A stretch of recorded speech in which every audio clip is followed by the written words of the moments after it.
Let's keep calm and mother on.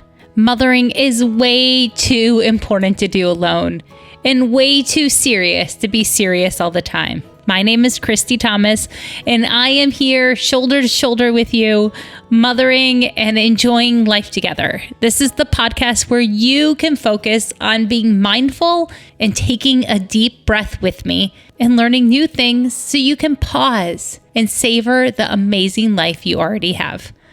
This episode is going to be all about savoring that amazing life you already have. What I've noticed since I've taken a break from social media is that my days have a slower rhythm to them. That I don't have that adrenaline rush from picking up other people's emotions, from reading their captions or seeing their pictures.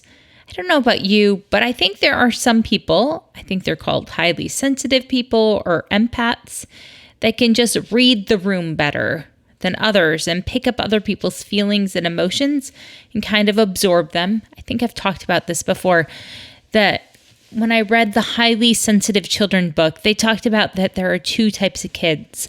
There are kids that are sponges that soak up every feeling in the room that even doesn't belong to them, right? They just notice and absorb the other people's feelings.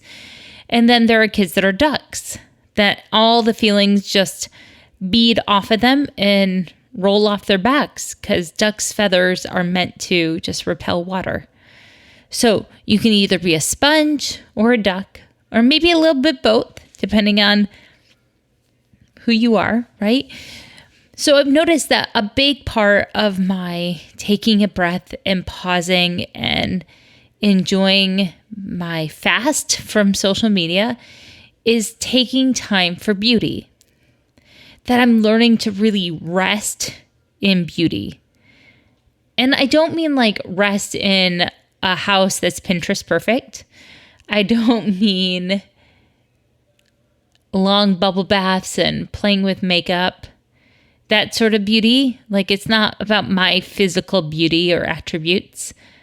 I'm learning to really just rest and appreciate the art and the nature around me and to really savor it.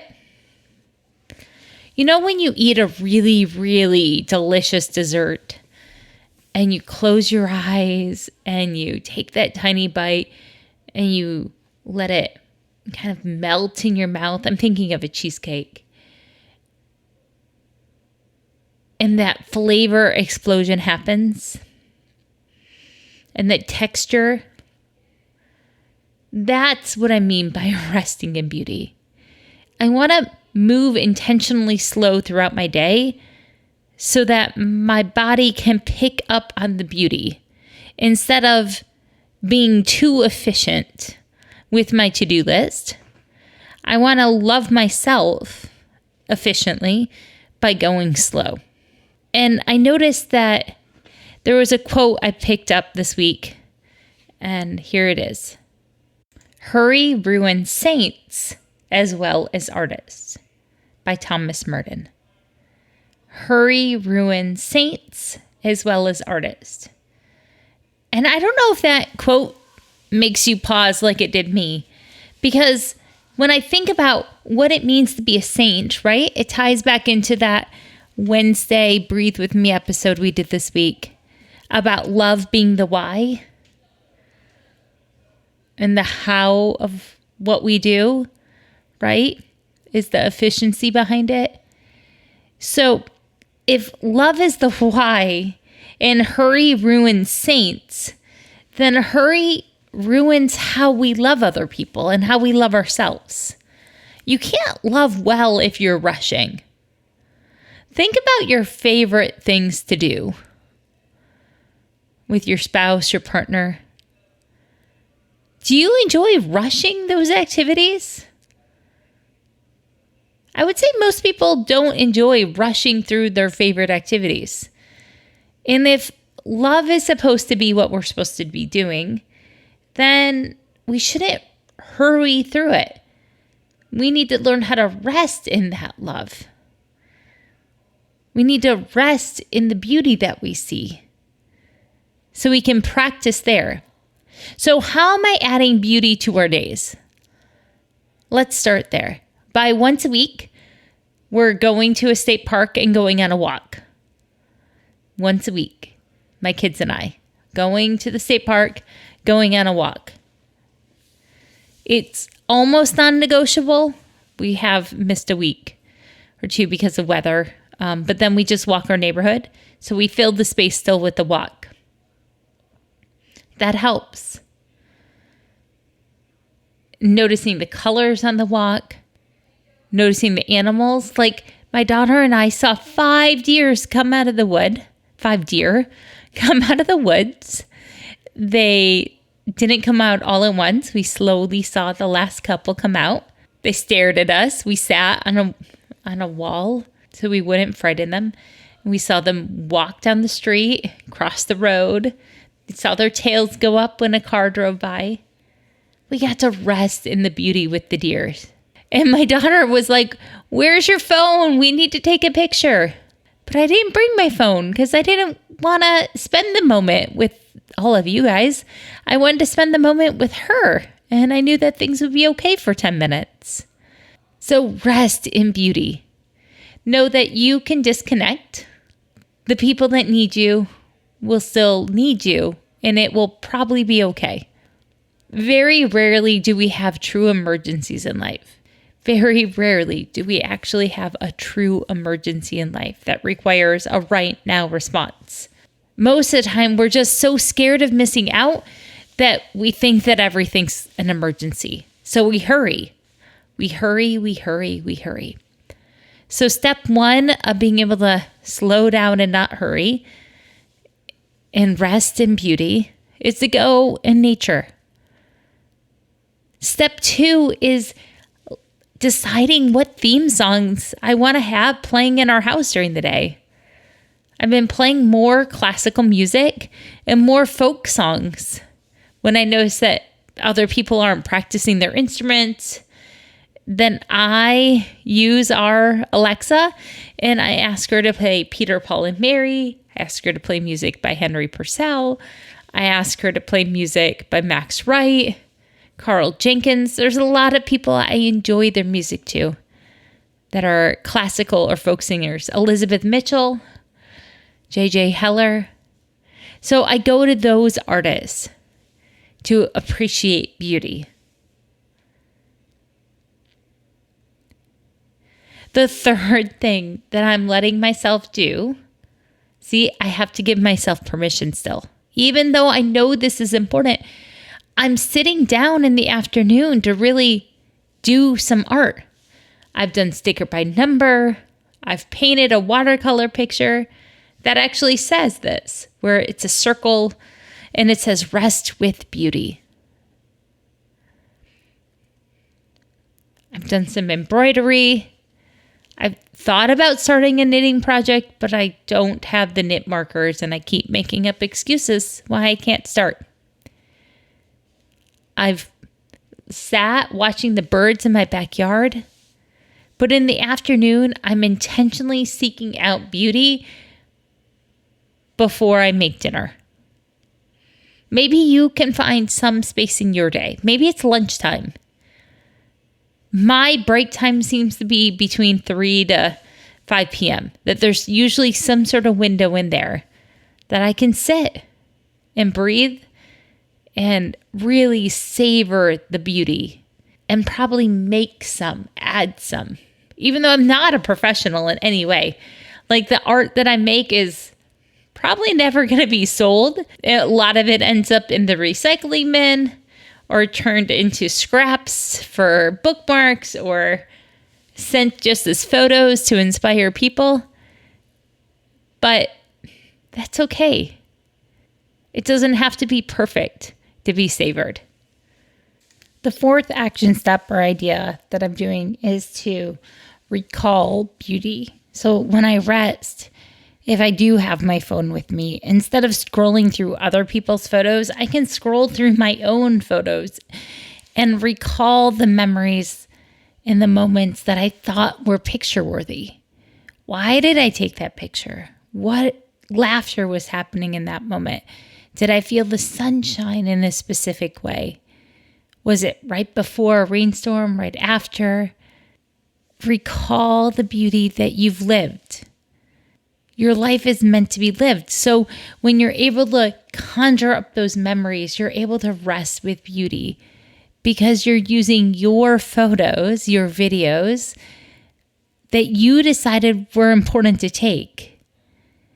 You paused the moment, grabbed your device, took these memories into digital form. Use those to help you hold it.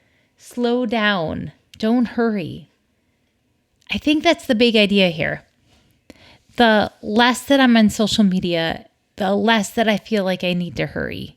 There is not enough time for all the things in the world to fit into your day, but there is time for the most important things. There really is time for the most important things. But you have to figure out what those things are.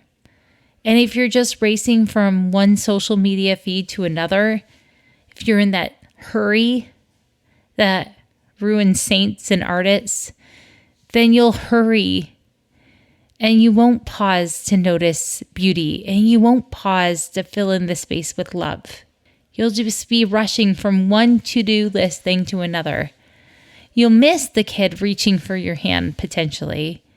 You'll miss the wink. We can miss the heart that's a little bit sad or broken because we're hurrying too fast. We need to slow down for ourselves and for others, but mostly for ourselves because we can miss the hurt and the pain and the loneliness and the feelings that we're feeling and just chalk it up to the pace of life and the to-do list. We forget that we're meant to rest. So rest with beauty. All the things that you love are special for a reason. So appreciate them. You're the only one like you. So you have a love list of things that only you love that's unique to you. Have you ever thought of that?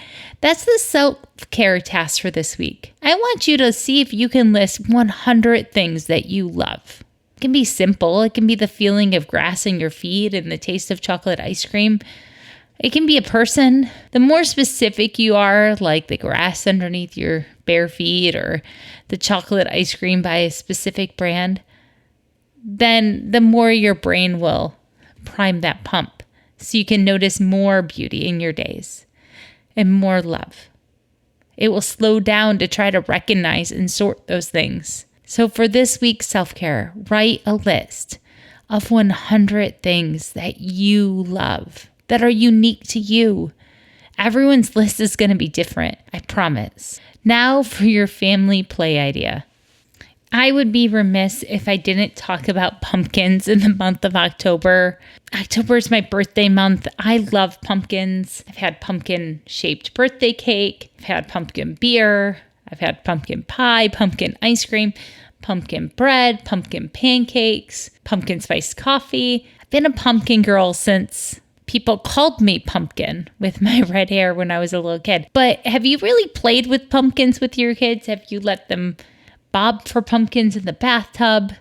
They sink, they float, turn them into volcanoes, pour vinegar and baking soda in them, roast them, carve them, all of the things you can do with pumpkins. Now is the time for those memories. I love reaching into the pumpkin and feeling that goo and pretending it's brains. Not every kid is into that censoring experience, so this is a great time to use rubber gloves. But know that you can have a lot of fun with just pumpkins. Oh my gourd, right? What a gourd. So enjoy the nature that's out there. Find the pumpkins that you like.